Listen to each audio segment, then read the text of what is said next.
सबसे पहले देखते हैं कि what is program and programming language. Program क्या होता है और प्रोग्रामिंग लैंग्वेज क्या होती है, इन दोनों में फ़र्क है। तो पहले नंबर पे हम प्रोग्राम की डेफिनेशन पढ़ लेते हैं। Program is a set of instruction that tells computer what to do and how to do.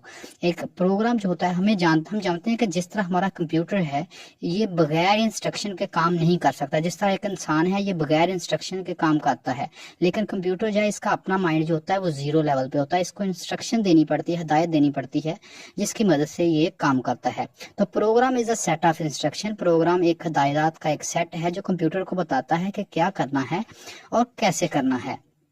तो नेक्स्ट कोई बंदा तो होगा जो प्रोग्राम को डेवलप करता है।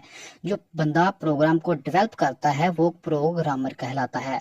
ठीक है, तो हम नेक्स्ट देखते हैं programming language. Programming language is the set of words and symbols used to write programs. एक प्रोग्रामिंग लैंग्वेज जो होती है वो कुछ वर्ड्स, कुछ लफ्ज़ और कुछ अलामतों का कम्बिनेशन जो है उनको हम मिला के एक प्रोग्राम बना देते हैं, और जिस प्लेटफॉर्म पे हम वो प्रोग्राम लिखते हैं उसको हम कहते हैं प्रोग्रामिंग लैंग्वेज।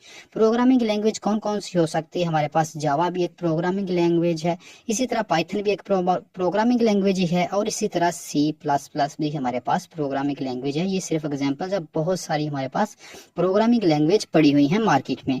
तो नेक्स्ट हम देखते हैं टाइप्स ऑफ प्रोग्रामिंग लैंग्वेज क्या होती हैं। टाइप्स में हमारे पास लो लेवल लैंग्वेज सबसे पहले आती है। ऐसी लैंग्वेज जो कि कंप्यूटर के करीब हो, यानी करीब होने का मकसद ये है कि कंप्यूटर को तो समझ आती है लेकिन इंसान को उसके कोड की समझ नहीं आ रही होती। फार अवे फ्रॉम ह्यूमन, के इंसान को उसके कोड की समझ नहीं आ रही होती।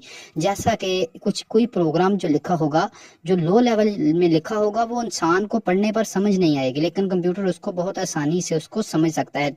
तो इसमें दो टाइप्स हमारे पास जो है वो बेसिक हैं। एक मशीन लैंग्वेज है जो कि लो लेवल लैंग्वेज है, इसी तरह असेंबली लैंग्वेज भी हमारी लो लेवल लैंग्वेज ही है।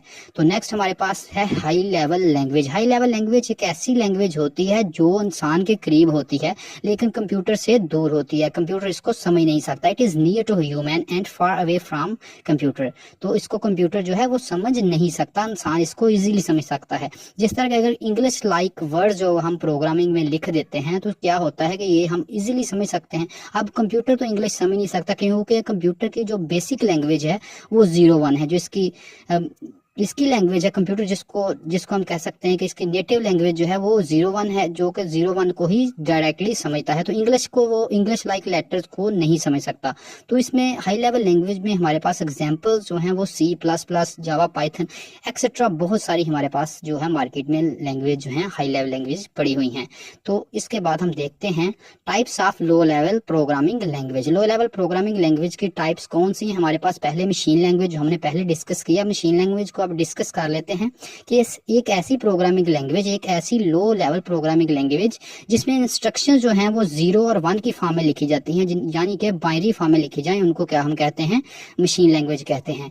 ये बहुत ही डिफिकल्ट होता है इसको सीखना, क्योंकि 0 और 1 का कोड जो होता है ये करना बहुत टफ काम होता है, तो ये समझना बहुत ही मुश्किल होता है। It takes a lot of time to writing and modifying. इसका कोड लिखना और उसको मॉडिफाई करना, अगर हम कोड में कोई मिस्टेक आ गई है तो हमें ये मालूम करना बहुत ही मुश्किल होगा कि हमारे कोड में कहाँ मिस्टेक है। ये कंप्यूटर की नेटिव लैंग्वेज होती है। इसके बाद हमारे पास असेंबली लैंग्वेज, एक ऐसी लैंग्वेज जिसमें जो है 0 और 1 को रिप्लेस कर दिया गया कुछ इंग्लिश लाइक लेटर्स की तरह। फुल इंग्लिश नहीं, लेकिन कुछ इंग्लिश लाइक लेटर्स की तरफ जो इसको चेंज किया गया। ये एक स्टेप हायर है लो मशीन लैंग्वेज से, यानी कि मशीन लैंग्वेज में हम 0 और 1 में लिखते हैं, और असेंबली लैंग्वेज है ये 1 स्टेप हायर है, इससे एक स्टेप ऊपर है, जो कि अब इसको कंप्यूटर को समझने में इसमें भी प्रॉब्लम है। तो असेंबलर चाहिए होता है, एक ट्रांसलेटर चाहिए है जो कि ट्रांसलेट करे असेंबली लैंग्वेज को मशीन कोड में, ताकि कंप्यूटर इसको समझ सके। तो असेंबली लैंग्वेज के लिए भी हमें एक ट्रांसलेटर की जरूरत होती है जिसे असेंबलर कहते हैं। ये ज्यादातर हमारे पास राइटिंग के लिए यूज होती है, सिस्टम सॉफ्टवेयर जो है उनको राइट करने के लिए इस्तेमाल की जाती है हमारे पास जो असेंबली लैंग्वेज है।